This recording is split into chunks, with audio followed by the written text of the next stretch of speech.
كنت أسألك عن ذكرياتك في رمضان معي ومع العالم الآخر ومع مشاهدينا. نعم. أنا هقول لك حاجة يا باشمهندس أسامة، أنا ما ذكرتها حتى لزوجتي سبحان الله ولا لأولادي. لما اتفقنا رأيت رؤيا في هذا الباب، أنا مش هذكر رؤيا عنه، ولكن أسأل الله أن يكون الأمر خالصا لوجهه جل وعلا. نحن أمرنا أن احنا نحدث الأخيار، وطبعا أنت من الأخيار ولا أزكيك على الله، وطبعا والمشاهدين يعني الحمد لله ما هماش قدام يعني قنوات يعني والعياذ بالله سيئة، قدام قناة يعني لله الحمد أمام منبر الحين يعني، وكأني أتذكر حديث النبي صلى الله عليه وسلم: ومن كذب علي متعمدا فليتبوأ مقعده من النار، والحديث متواتر على فكرة. نعم. أقول يعني كانت بعد الاتفاق هذا كانت الرؤيا رقم 47 للنبي صلى الله عليه وسلم.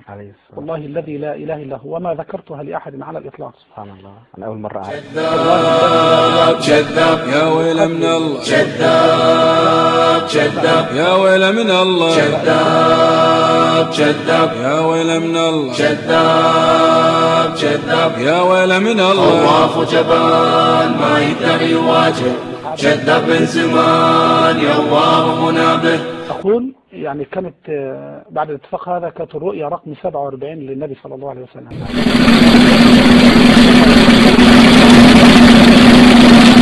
والله الذي لا إله إلا هو، يعني قبل الدخول في هذه السلسلة بعد الاتفاق رأيته يعني ونصحني ثم رقاني ثم مسح على رأسي وظهري. لا والله ما دريت. أقسم لك بالله لا زلت أستشعر أصابع النبي صلى الله عليه وسلم على رأسي وعلى ظهري، ولذلك علمت بإذن الله جل وعلا أن الله سيبارك في هذه السلسلة، يعني حتى لو واحد حمار عاد مو لهالدرجة. ولذلك أخفيت الأمر في نفسي، يعني كانت بركة ما بعدها بركة، ودي كانت السر العظيم العظيم العظيم من الله جل وعلا. وأنا بقول للإخوة المشاهدين هم أفضل مني جميعا طبعا، مش معنى اللي ربنا يرزقه بكرامة رؤية النبي يكون أفضل من الآخرين، بالعكس هم كلهم أفضل منا بإذن الله.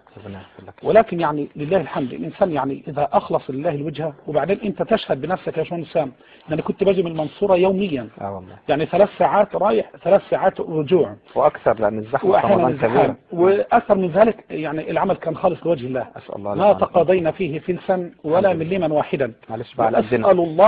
أسأل الله أن يأجرنا، لا أسأل الله أن يجعل عملي دائما خالصا لوجهه. شوي كذب وايد. أنا بذكر قبل ما أذكر نفسي بهذا الأمر بإذن الله، أسأل الله أن يتقبل. ولذلك يا باشمهندس حسام أنا بقول للإخوة أقسم بالله يعني ذات ليلة من هذا الأمر يعني وإحنا بنتكلم عن عالم الملائكة وحاجات، وكان البعض يطرح شبهات، قلت يعني يا رب أرني يعني نبي الله إبراهيم، يعني في خطاب فهمني شلون حدث العاقل إبراهيم الخليل بلحيته وهيئته وقميصه، وحدثني وحدثته.